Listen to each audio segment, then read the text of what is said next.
Hello, everyone, and welcome to another Atomic Mass Transmissions Live.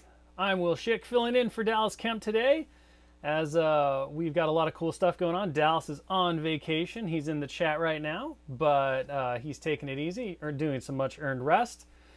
Today, we've got a twofer for you. I'm going to be diving into the man without fear, Daredevil himself, and doing some painting on him. I expect that to be a multiple episode kind of take long, though. We got a lot of cool things we're going to do with him. But first, I'm very excited to reveal our first organized play kit for 2020. It was delayed due to the global pandemic, but it is going to be hitting your stores, your local game stores here in October. So it's coming up pretty quick. Vibranium Heist is our first kind of entry into our new organized play program. There's a lot of cool stuff going along with this, and we'll kind of talk about that. But you can also check out the website. We posted up a pretty informative web article about how we're going to be approaching organized play across the entire globe in order to make sure that people are staying safe, but also getting a lot of cool opportunities to have fun playing with these kits and all of that good stuff. So Vibranium Heist, the long-awaited Vibranium Heist. I have it here. I just got it in the mail yesterday, so I gleefully texted Josh and was like, hey, can we do an unboxing on this for the stream? And here we are.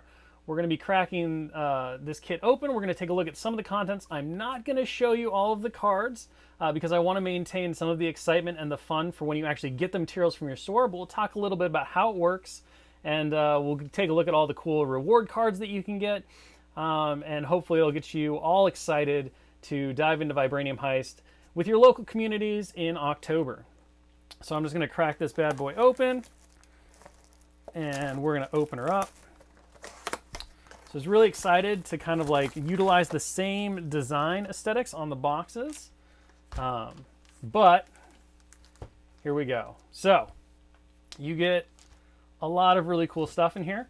It does come, first of all, with all the tokens that each player is going to need to be able to run the event. So one of the things we talked about with these token sheets and the events themselves is that the really cool thing that we want to do with our organized plays, we want all of our organized play offerings through the local game store, one, to be play focused. So everything I'm going to show you in terms of rewards and all of that stuff, you're going to get that just for playing the games. Just for participating in the event, you're going to get all the reward cards that we're going to go through and things like that. But the really cool thing, and I think the biggest reward or the biggest benefit to playing an organized play for everyone out there, is the fact that you're going to get all of the game materials. And each of these organized play kits has been designed to basically be a new game mode or to offer an expansion to a game mode. So for example, Vibranium Heist is an entirely new way to approach mission selection and gameplay in Marvel Crisis Protocol. It's far more narrative. It's an asymmetrical scenario. There are no crisis cards, so the mission card just kind of lays it out. Think like an ultimate encounter. But really, what we're trying to do here is we're trying to offer new ways to play, new ways to try out your favorite characters, and then a way to kind of advance and just change up the whole game modes and to give more value in terms of all of these awesome characters that we've been spending all this time hobbying on and ways to kind of express the Marvel narrative and story. So the tokens, you can see we've got a big exit here. That's how you're going to get out of the mines. You've got consoles, you've got Vibranium pieces, because of course we're trying to get through a heist in Vibranium, and each player is going to get their own. So there's no need to like use anything less than actual tokens from the game. Of course, it's going to have your rule sheet. This is going to explain everything that you need in terms of being an organizer or as an event participant. So a very simple, just two-sided sheet. It's going to explain how all the stuff works and everything else that goes along with it. So pretty simple. So let's crack into the really cool stuff, which is all the player materials that you're going to get. And there's a lot of them. As you can see, there's a pretty big stack of things going on here. So the first thing that you're going to get is you're going to get this awesome Eric Killmonger, chosen of Killuluna.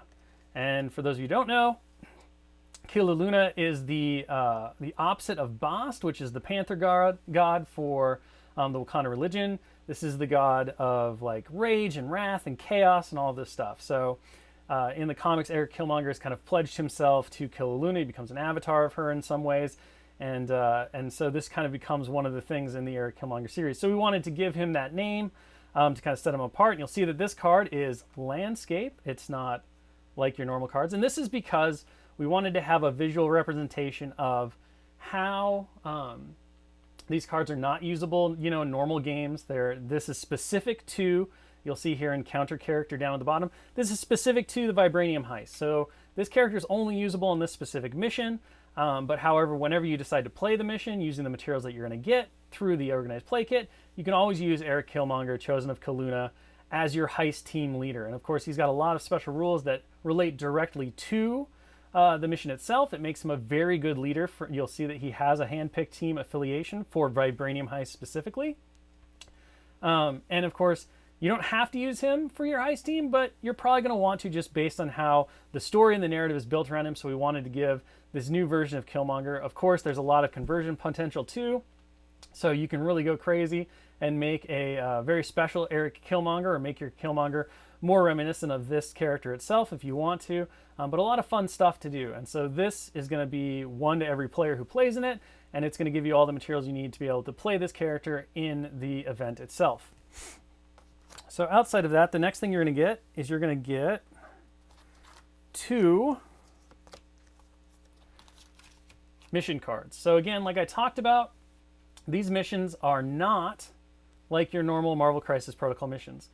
What these are is this is a full mission itself. So there's no crisis cards involved. You're just going to use the rules that are on these 2 cards, front and back, and there's a tracker card as well, to build out your teams. So in this case, you're only going to use squads. You don't come to the event with a roster. Instead, you build an attacker squad and you build a defender squad.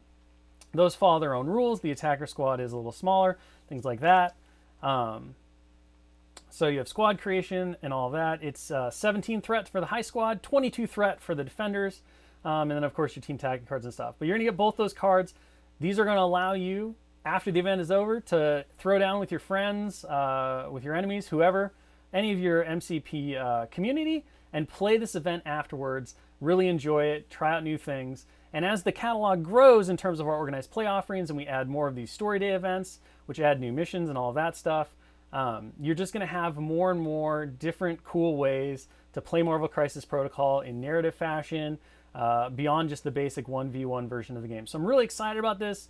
We have a lot of really cool things in store for different kits that are coming along. But these 2 things, plus the Eric Killmonger card, are kind of, to me, and of course the tokens, which you need to actually play. So these 3 items that you're going to get are really, to me, the most exciting part of all of the organized play kits, because this is game content. It's expansion material that you're just going to be able to get for playing the games in your community, and you're going to be able to play it as many times over as you want. Now, play-focused organized play. Obviously, we want to reward people for getting together, having fun, and playing around, and playing with Marvel Crisis Protocol. So, all the organized play kits, even though the coolest part is probably the new game content you get, you're also going to get rewards. You're going to get prizes effectively for participating and playing games. In Vibranium Heist specifically, and it works differently in each kit, you're going to get 3 alternate art team tactic cards. And let's go through what those are.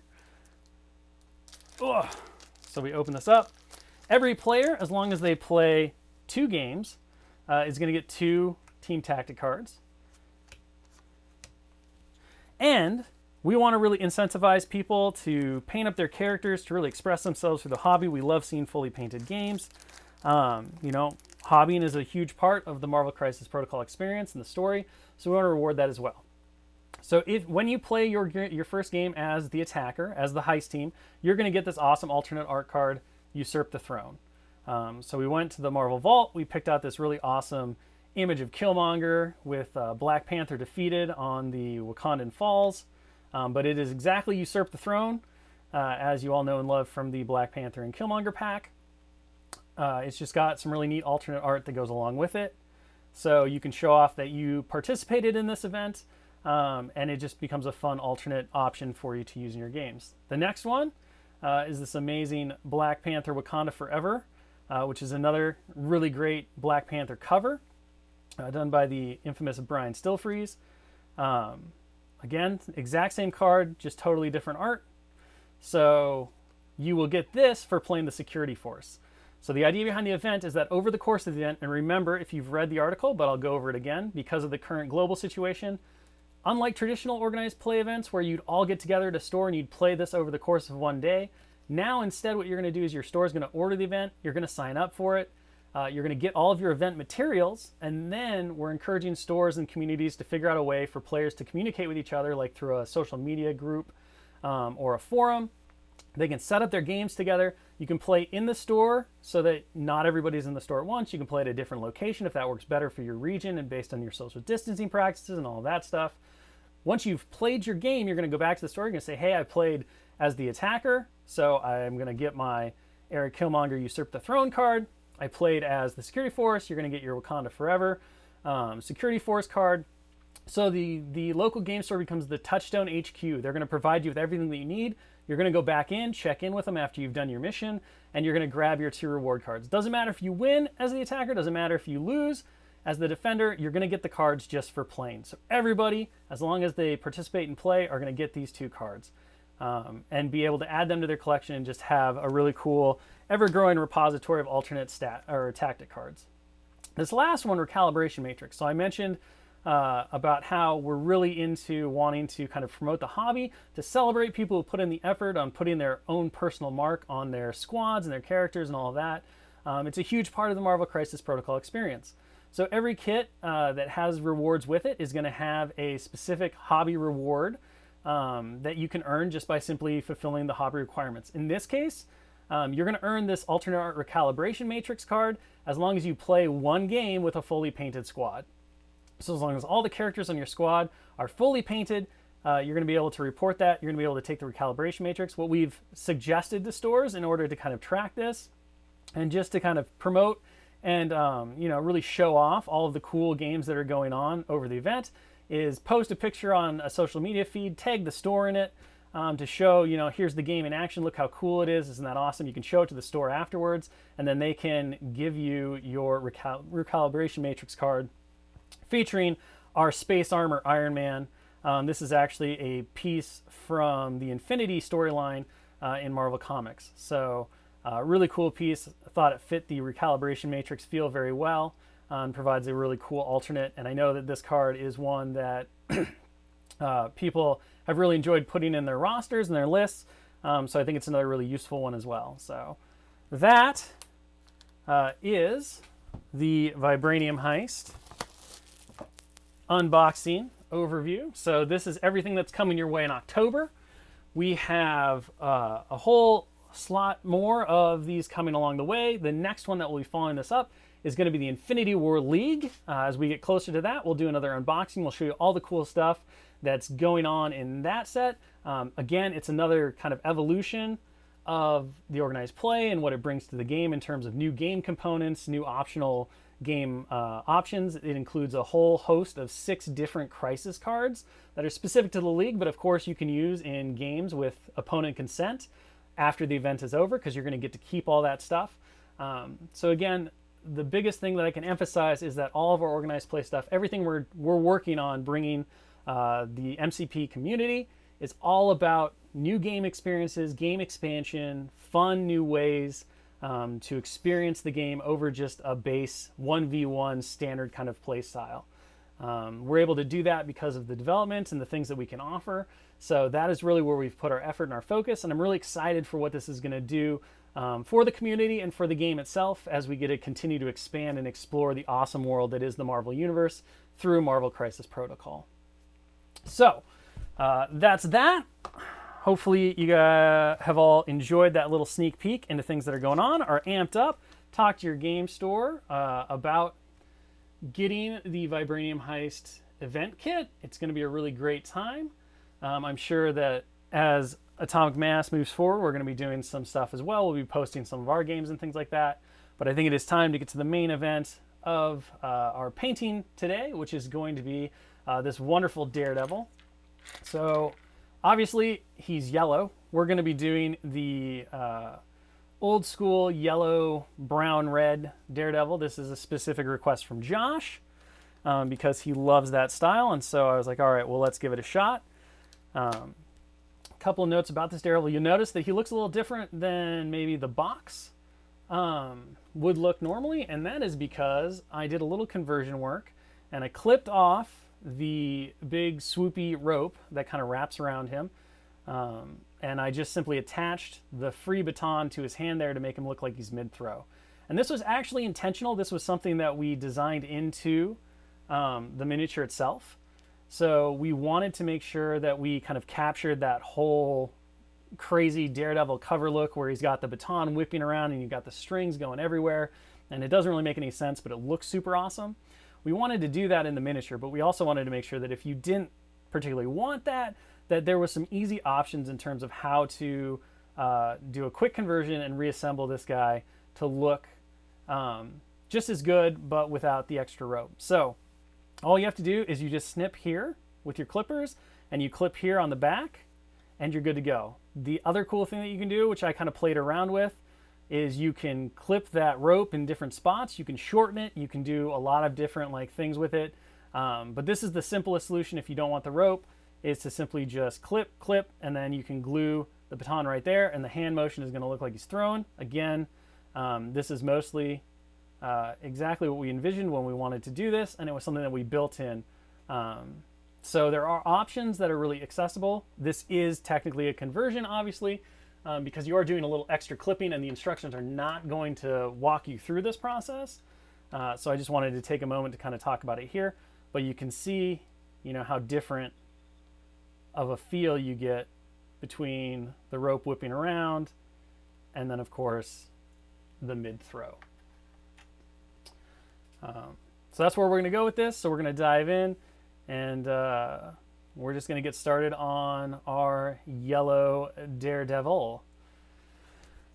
So in order to kind of speed up the process, and just because of the kind of yellow that I was looking to get, I did use the airbrush to get an undercoat of yellow on this fine matte Murdoch really quick. You could do this using a yellow spray paint, a primer. They do a lot of different automotive primers in colors. So even if you don't have an airbrush, this is a way to move forward with yellows or reds that can speed up the process, make it a lot simpler because you don't have to spend time on the base coat. I did pick an amber. So while this looks really yellow on camera, it's actually more of an ochre. So it's a yellow ochre. It's not like a primary yellow. And that's really important to be able to build up yellows, but also just looking at kind of the reference that I had for this suit of Daredevil's, it's not particularly a primary yellow. It is more of an amber, ochre yellow color. It's a little darker. So we're going to use some washes and stuff to accentuate that and just kind of build this Daredevil out. And then we're going to do a little artistic interpretation on the outfit, because obviously the suit from Yellow Daredevil is a little different than the suit that we picked, which is more of a classic Daredevil suit. But there's a lot of opportunity and options on this. If you wanted to go with more of a Netflix series Daredevil, for example, you could do that by simply picking out where you wanted the blacks, where you wanted the reds. So there's a lot of really great panel lines and stuff that are on this character that'll help you pick out your different zones of colors that you want. And we're going to use those somewhat as a guide too. So the first thing I'm going to do is I'm going to grab some Inktense Oxide. Whoop, I'm using a different camera so I can learn where it is. And then I'm going to grab some yellow ink. And I'm going to mix these together and kind of make an orange. A yellow orange for my wash. I'm going to use obviously some glazed medium and a little bit of water. And we're just going to mix that stuff up. And we're going to go in and we're just going to kind of block out all the yellow. So the places where I know that kind of red brown is going to be is the boots. We're going to figure out the gloves, although these gloves are a little shorter, so we might go up half the arm. And then kind of this chest and then the pants, because he's wearing somewhat of a old school boxer leotard. And then otherwise we're just going to kind of run this in and we're going to get these colors going really quick. So for example, we have these panel lines back here on his tuchus. So we'll make sure that these are brown. So we'll kind of just come down all the way through here with the brown. So I won't hit that with the wash because I won't need to. And if I get it over places that are going to be brown, it's really not a big deal.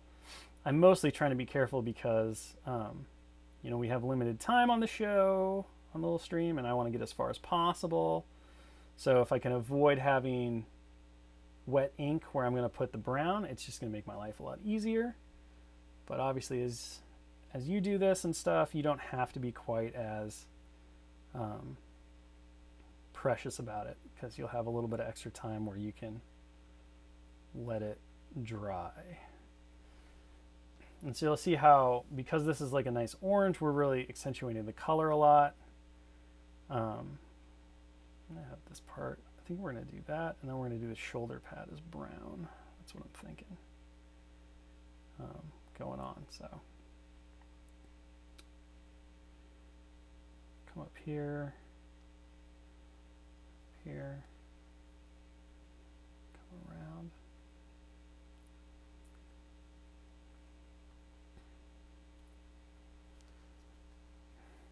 Get that head.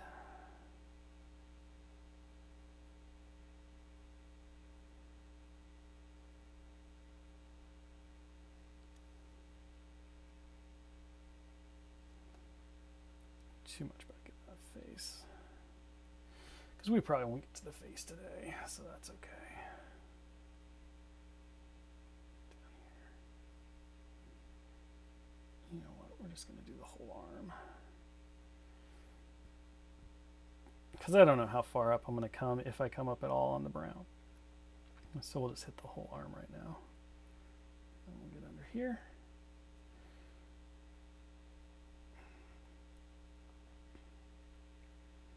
And then, while that dries, we'll dive in. Just getting our kind of browns laid down. All right. So there's where we're going to start.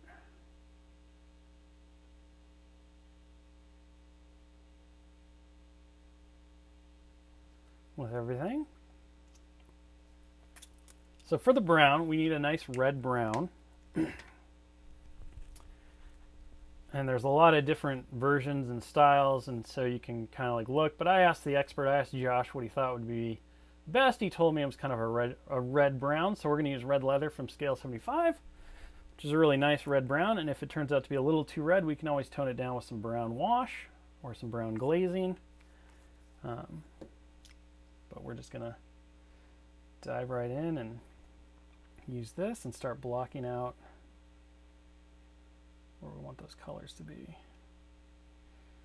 So another thing too is obviously I'm not using the Zenith kind of washing technique that we're using, so this is going to be a lot more traditional layers and highlighting and washing, so a little different than what we normally do, just by the nature of the characters we're using here. Teach myself to stay on camera because my camera's in a totally different spot today.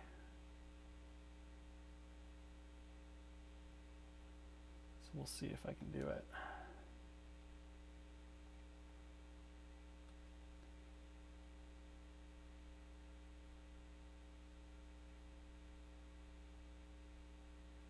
And of course with this I'm trying to be pretty careful to not get it on my yellow because I don't want to have to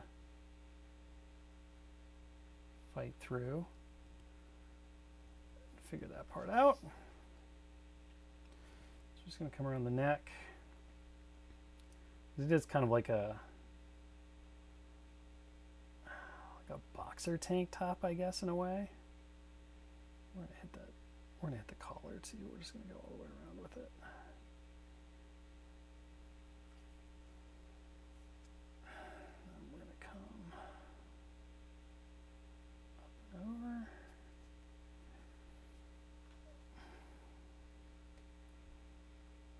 Up and over. But yeah. Hope you guys are really excited for Vibranium Heist and everything else that's coming. We were really looking forward to having it out there in March of this year, but obviously plans change. And we've been waiting along quite a while, as you all have. But it's going to be really fun, and we're ramping up. We got a lot of things in the works. It'll be really exciting. But we're very happy to finally be diving in to organized play and everything that goes along with it.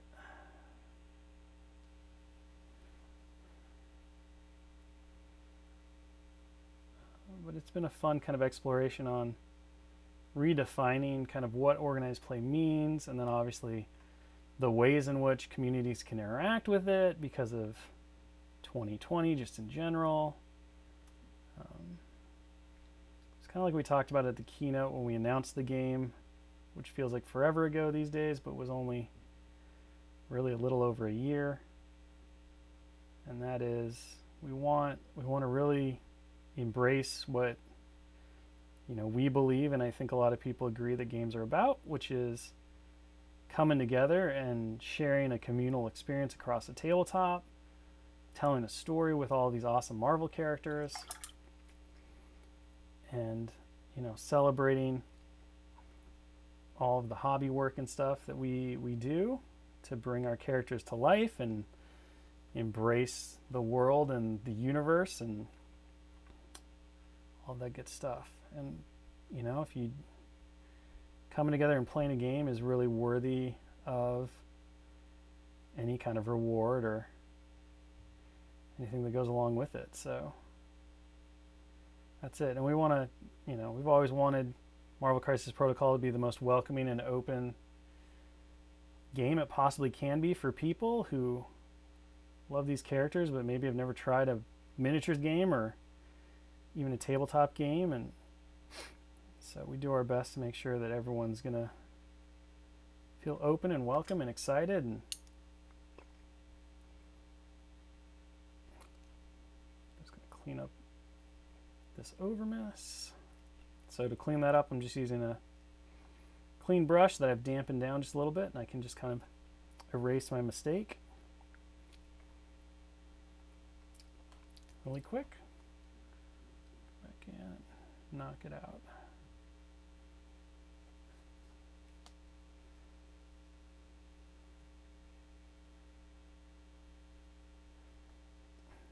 So all these characters that we've been painting, Bullseye, Taskmaster, or we haven't painted Taskmaster yet, but we've talked about him. I think Taskmaster's on the docket maybe for next week. I think that's what Dallas is going to be doing when he comes back.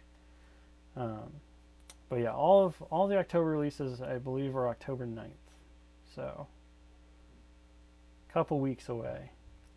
And they will be in stores and released, and that includes the Vibranium Heist kit as well. So hopefully you'll be able to spend some of your October enjoying some battles in the Wakandan mines, either trying to protect or liberate some vibranium. Ideally both. You want both the cards, I would assume. Of course, showing off those super awesome painted squads. We're excited to see all the pictures on social media and the Facebook group and all that stuff. Love seeing people's game setups. Always makes me excited for the weekend when I can throw down with my family in an ultimate encounter, or every once in a while 1v1 game, but most of my 1v1s are saved for the office and testing.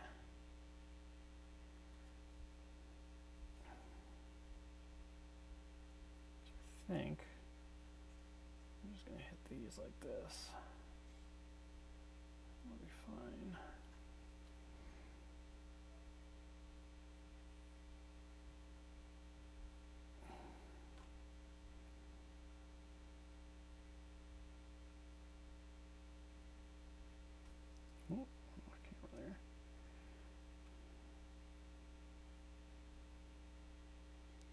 I know Josh posted the cards for Daredevil, so that's pretty cool.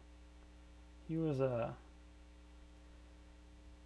fun one. I had a Josh in my office for most of the time when we were working on this wave. Josh had lots of strong opinions,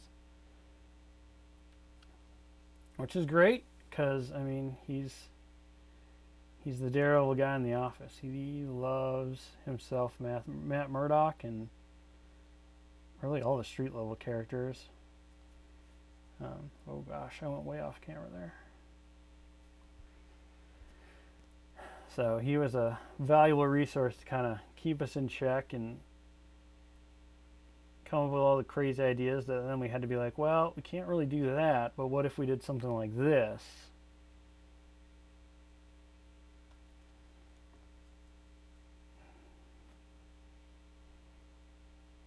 It's a really fun way, obviously, to work. I think we're going to do these little knee pads here.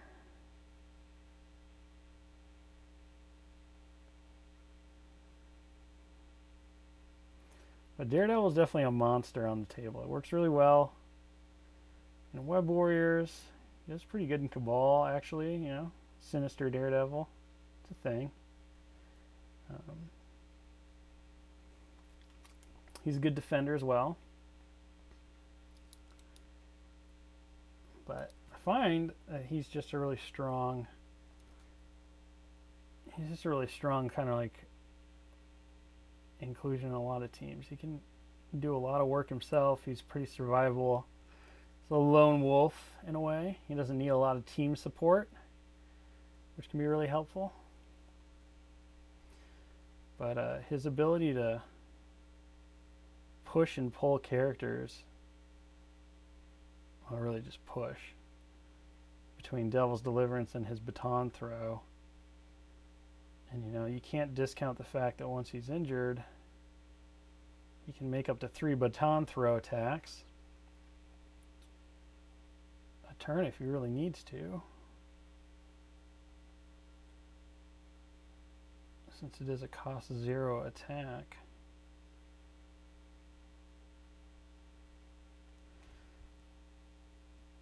This is a lot of fun counterplay.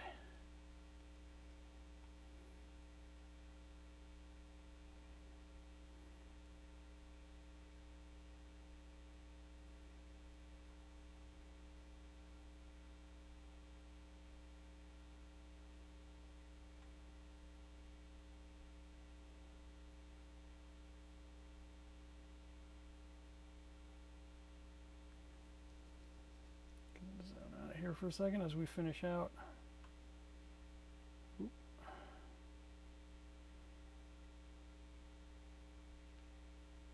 This part.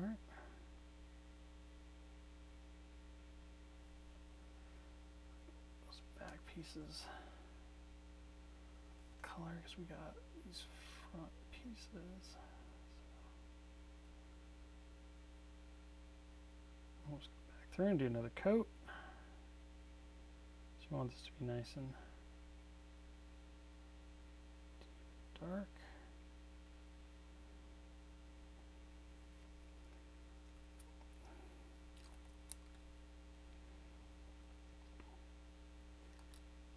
I mean, Cobalt Pawn, just changing the move on him probably doesn't reduce his cost to a 3. That's there's a lot more that would have to change before he would be a reasonable 3. And I think once you start seeing exactly what he can do on the table, because he's not raw stats, he's definitely more of a on the table disruption and finesse piece. He gave the testers a lot of fits. They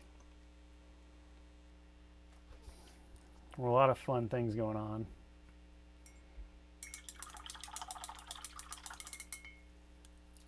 At Wampus Supper 64, that's the combined cover for the launch of the Jim Lee X-Men.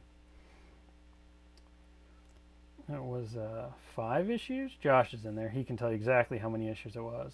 But it was a multi-issue collection, and if you got all of them, you got that full landscape piece where Magneto's like being all classic villainy and all the X-Men are behind him, like running at him. Man should really pay more attention, you'd think. But it was a really fun art piece. Very iconic.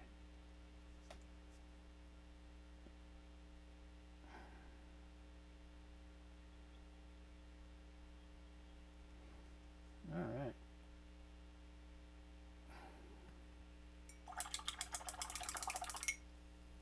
There you go. Dallas said 4 issues. I knew it was like more than 1. Let's go with that.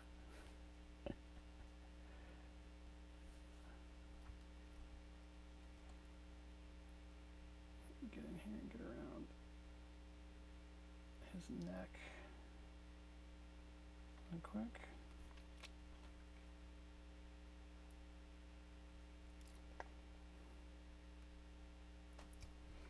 All right. So we have that base coat down. It's looking pretty good, like our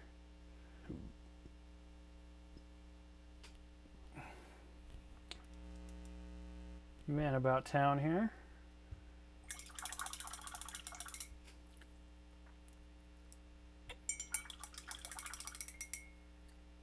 Almost done, Dallas. I don't know about that. I mean, we could probably finish the base coats on this bad boy, but so I'm gonna use Tindalos red for the red parts, which are gonna be like the D and the belt and the holster strap. But I think instead what we're gonna do is we'll go back through and we'll do some more yellow work. So I'm gonna go to my Lilith Yellow, which is not gonna come through because it's too bright, but it's Lilith Yellow from the Fantasy and Game line.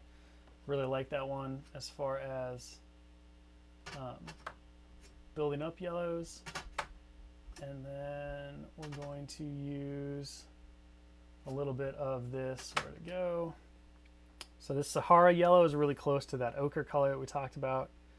It's got a lot of, it's more on the brown side than the yellow side, which the camera doesn't show perfectly well because of the glare off the bottle. But it's a really nice kind of start. We're just going to use that, and we're going to mix those two together to start creating our highlight colors.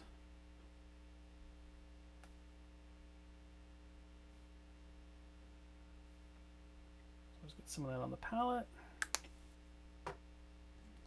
Some Lilith Yellow in there. Mix those two together. I'm just kind of looking for the next step up in terms of color and tone and everything else.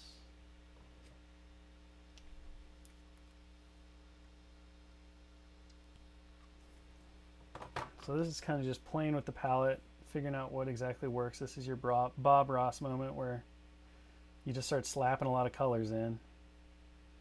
Alizarin Crimson.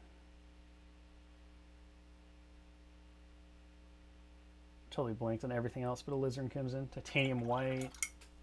Whatever colors he used to use all the time. Alright, so I think I'm pretty happy with this color, so we'll just give it a test. We're just going to come through. We're just going to start hitting these highlight areas. And then I'm just going to use my other brush. And I'm just going to do a little bit of blending it out just to smooth out the transitions a little bit.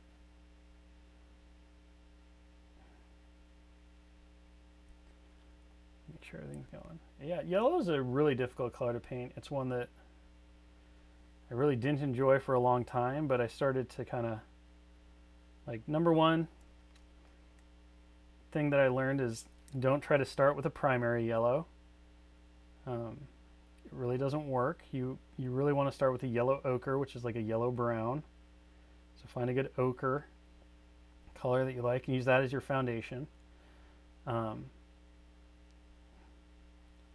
that will really almost immediately change how difficult it can be to layer down primary yellows or to get that kind of like really nice yellow.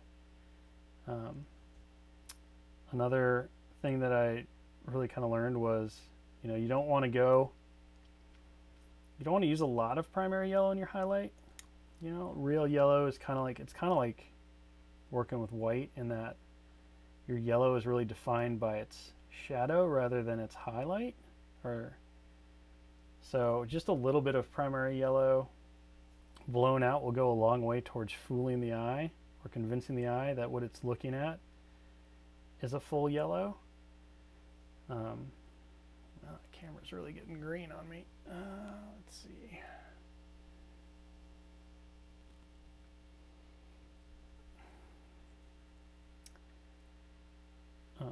And then the other thing is like just, you know, keep your paints thin, and if you can work on your two brush blending or your blending in general, it can really help with the smoothness. Because one of the things I struggle with is that yellow, like kind of like working with white paints, is that it really just wants to be streaky. So you have to be pretty careful about smoothing it out with either a blending brush or keeping your paints really thin and just doing a lot of like almost glaze layers to build up your colors. But once you kind of nail your technique and what really works for you, painting yellow kind of becomes a fun challenge. I still think it's really hard and takes a lot of patience and thought, and that's why I don't expect to get this guy done in an hour like we did with the bullseye. But there's a reward to that. You know, the things that you kind of fall in love with the most are not the things that necessarily were the easiest for you to do. I'm just going to come in and blend that out. So, and another option too is like I'm kind of using some blending, I'm kind of using some edge highlighting because I have that nice, you know, solid base coat from the airbrush. So like here on this armor panel, I'm mostly just working on these upper edges here and just creating a nice like sharp line, as you can see. And then I'm pulling a little bit of that with my blending brush back just to smooth out the transition. But this is really kind of a true classic edge highlight right there. Whereas on like the thighs and stuff, that's less of the thing because there's not really hard edges on the thighs. Those muscles are more rounded. So an edge highlight won't exactly give the same like really nice effect. So there it's more of getting a lot of paint where the high is and then coming back in and doing a bit more blending.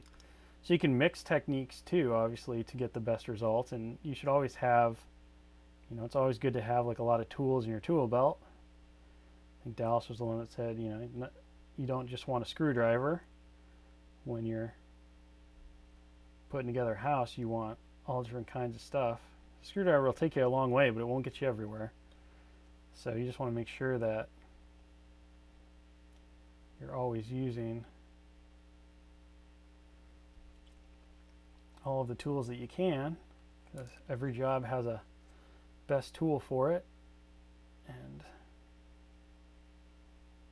your life's going to be a lot better.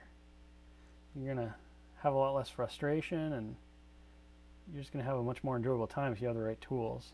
Trying to install a garage door without the right equipment is not the best of Saturdays, let me tell you. So take everything you got and use what you think works best, and you'll find that you have affinities to some things versus others, and you know, develop those skills, but always know that everything has its place.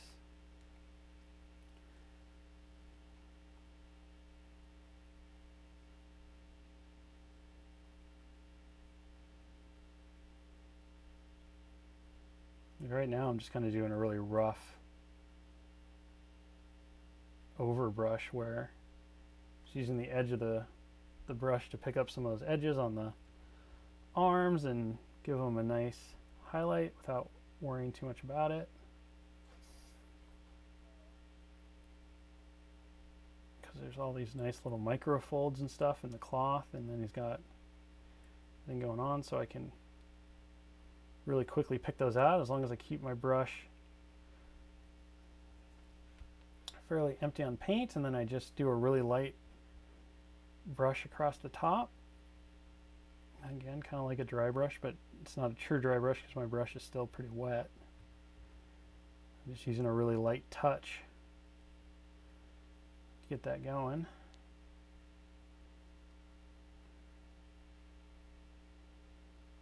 Just thinking about where I want those brighter yellows to hit.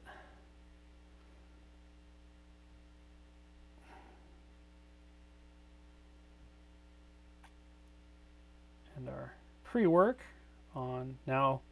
One thing I should point out is that when I did airbrush the yellow on, I had Zenith primed Daredevil before, and you might say, well, Why would you Zenith Prime if you're just going to hit them with a solid yellow coat? And the answer to that is, well, the yellow, even the yellow ochre, isn't opaque. So, and airbrushing, you know, you gotta, if you've worked with an airbrush at all, it's a lot of like really thin layers. So the paint from an airbrush is often very translucent to begin with. So it takes a lot of layers to build up. And that's how you get those smooth transitions and blends from an airbrush when you really work at it. Is you're doing all these really thin, smooth layers that you're building up. So by doing the Zenith and then doing really only one coat is all I did of the yellow, that paint that yellow paint isn't opaque, so it's taking on the properties of that Zenith just like what we do normally week to week. And so that's giving me some natural definition in shadow. So you'll notice like the yellow here is darker, especially under the arm, is really darker compared to the yellow here. And that's because there was a lot less white up here for the yellow to grab onto. So this is the yellow over a black as opposed to a yellow over a gray. And so things like that will allow you to more quickly and easily knock out this stuff.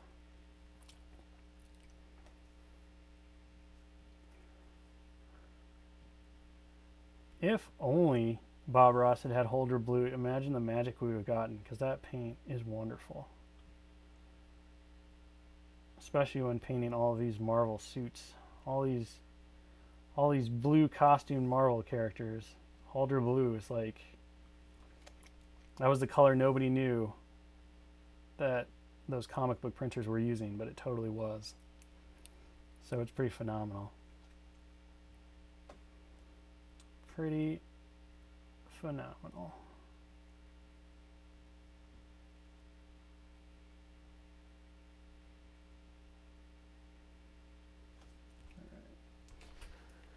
We go in, I'm going to add a little bit more Lilith yellow. We're going to go to our next highlight.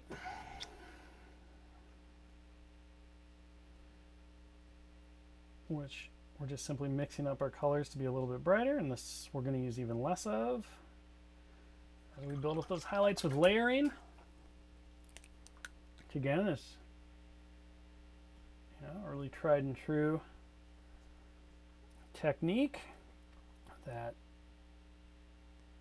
is really great, especially when you're just starting out, because it's a pretty simple concept to learn and gets really nice results, and it works on a lot of different surfaces. But has its drawbacks in that it's a little bit slower and can certainly be time consuming as you like work at it, because to get really smooth blends you want to do a lot of layers. So again, you can supplement that with the 2-brush blending method, where you just use that second brush and whoop, completely go off camera like that. That works. And then blend stuff out. You can do layering and combine it with glazing and use the glaze to help smooth some of that out. You can just leave it and it becomes really stylized with the really sharp lines. So it's kind of your art. You get to decide exactly what you like and how you like it. That's part of the real awesomeness of getting to paint your characters your way and coming up with new costume designs, takes on old costume designs, modern costume designs, all kinds of cool stuff.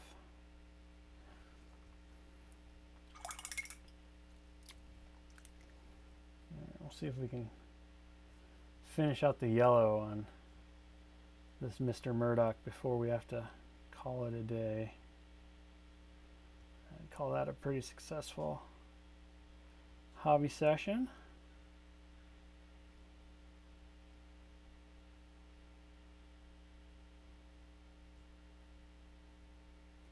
I'm just coming in and doing the bottoms of these. rather than the tops because of how they're kind of oriented. Gives the sense that, again, we have our light source coming in from a cool angle. Color here. There's a lot of really nice, again, micro folds on the fabric that makes picking out where to put these highlight layers easier.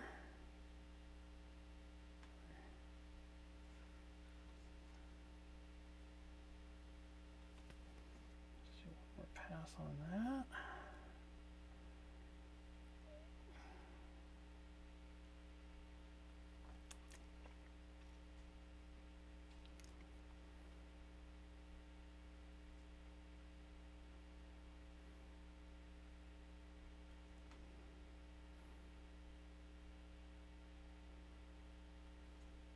If we want to, you can really amp up the yellow, kind of finishing out our yellow discussion by using a glaze of just yellow ink over the top, and that can really punch up your colors. But that's probably not in this guy's future, because looking at the references that I have, he wasn't exactly a primary yellow. He was, again, more of that ochre yellow, so that's really what we're going for here.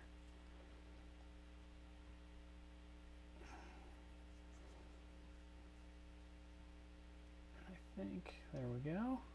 All right, so we'll call that good on the yellow. I'm pretty happy with that. It's coming through a little green for you all, but really nice. We're gonna close out here. We're just gonna mix up a really quick brown wash. We're gonna wash that brown armor so it'll be nice and dry for the time when we come back together on Tuesday. I'm just going to grab some, there it is, Inktense Brown. And I'm going to grab some Chestnut. There we go. Which is like a nice red brown. I'm going to mix those two together to make a wash. Wash that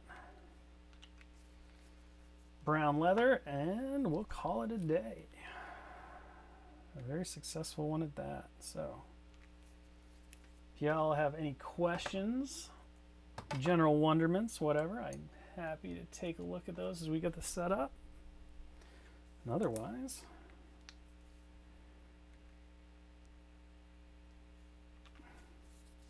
let's call it good. All right, so we're going to add a little bit of medium, a little bit of water. Thin that out. And then, oh, Josh approves. That's good. This is all for him. I'm more of a red Daredevil guy myself, so.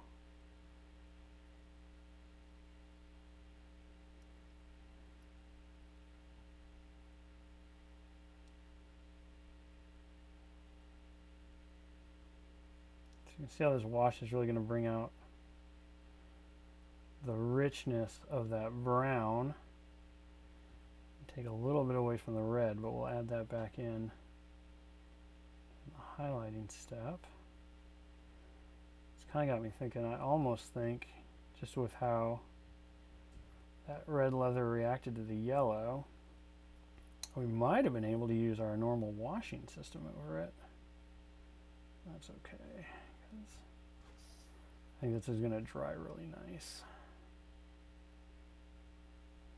That's another thing too, don't jump to conclusions on how your wash is working until after it's nice and dry, because the shininess of inks and then of glazed mediums and stuff will really kind of fool your eye. Because of how that light's going to reflect off it, it's going to kind of like, you can already see how just shiny it is on camera.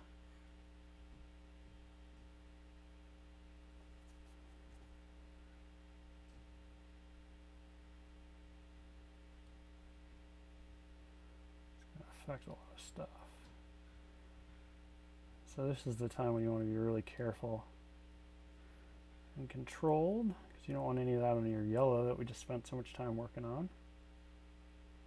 You can go back and fix it, but oh,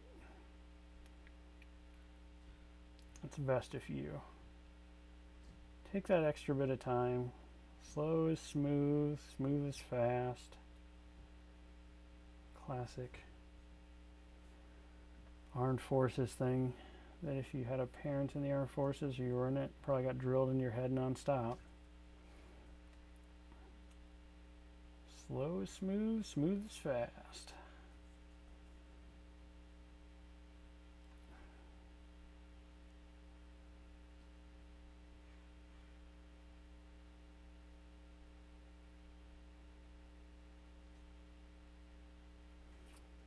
Alright, I think we got everything.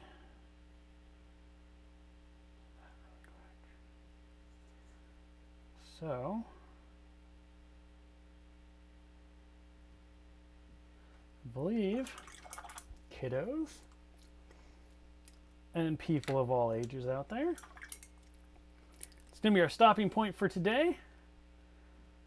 Pretty happy with where we got. We're basically through on the yellow, and it's going to be just the browns, picking out the skin cones, and then doing the batons. We'll have to figure out how we want to do those, and then the belts.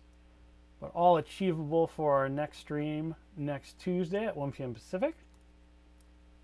So thank you all for joining us. Wampa Stampa 64, do inks need much thing? They do. Inks are not ready to go out of the pot unless you want some really, really punchy color. So you always want to thin your inks either with water or mixing medium or a combination of both. You know, you've got glazed mediums, which will thin it down further, matte mediums, all this stuff. But thin your inks.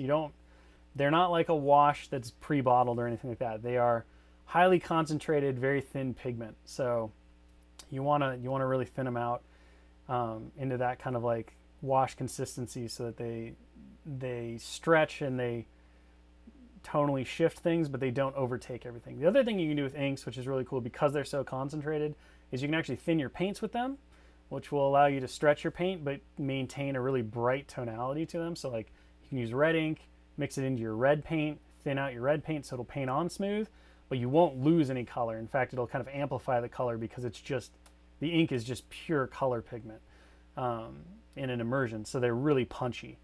So thinning with inks like blues, reds, yellows, all that stuff can work really, really well, especially for kind of the Marvel look, the comic book look. But do thin your inks. I've used inks. There have been like two kind of color schemes where I haven't thinned my inks. And it's very on purpose because I wanted the super punchiness. But it's not like doing what we're doing here, you definitely don't want to. You can make really cool jades. Like if you want to do a jade, the way that I do jade is you just do turquoise, like pick a turquoise color, paint everything turquoise, and then take a green ink and don't thin the green ink and paint it over the turquoise really smooth. And it will give you that kind of like lustrous tonality that jade has where it's got a little bit of that blue in it, but the green overtakes it. It's a very neat way to do jade that I found. But that's like one of the only times I don't thin my ink. And then the other time I don't thin my ink is when I'm like on Captain America's shield, for example, to do the metallic luster. Before I had the metallic paints, I'd paint it all silver, and then I would very carefully just use out of the bottle red ink and blue ink because I didn't want it to run as much, and I wanted that punchiness. So there are a couple places to do it, but I wouldn't suggest it. So always thin them. Anyway, here's our Daredevil looking good in his mustard yellow costume. Excited to put the finish on this Matt Murdock on Tuesday, so be sure to join us then at 1 p.m. Pacific. Looking forward to hanging out with everybody again. Have a safe weekend. Continue to play games. Post everything you need. Don't forget, hashtag painting protocol. Our painting challenge this month is Spider-Verse. Show us your spider friends. Show us your spider foes. All of that good stuff. We can't wait to see it. We'll be announcing those winners, or those staff picks. There's no winners. We're all winners as long as you post, especially the staff, because we get to look at all your cool stuff. But we'll be announcing our staff picks sometime in October, and we'll be announcing the new Painting Protocol Challenge next week, probably on Dallas's stream. So stay tuned for that as well. continue painting with us, hanging out with us, all that good stuff. So until then, post on Instagram using hashtag painting protocol for those asking in the chat. So grab your best shot of your favorite Spider-Verse character that you've painted for Marvel Crisis Protocol, hashtag painting protocol, put it on Instagram. Otherwise, talk to your local game store about Vibranium Heist coming this October. Get in on the action, get yourself a really awesome new mission and game mode for Marvel Crisis Protocol, as well as some really cool alternate art cards to use, which I'll put up on the screen as we dive out here. So, boop, boop. Which one should go first? Oh, there we go. Boop. Yeah. Bam. All right. Till then, everyone, stay safe. Thanks for joining me. I will see you on Tuesday next week. Otherwise, goodbye. Boop-a-doo, boop, boop, boop-a-doo, boop-a-doo, boop, boop-a-doo, boop-a-doo.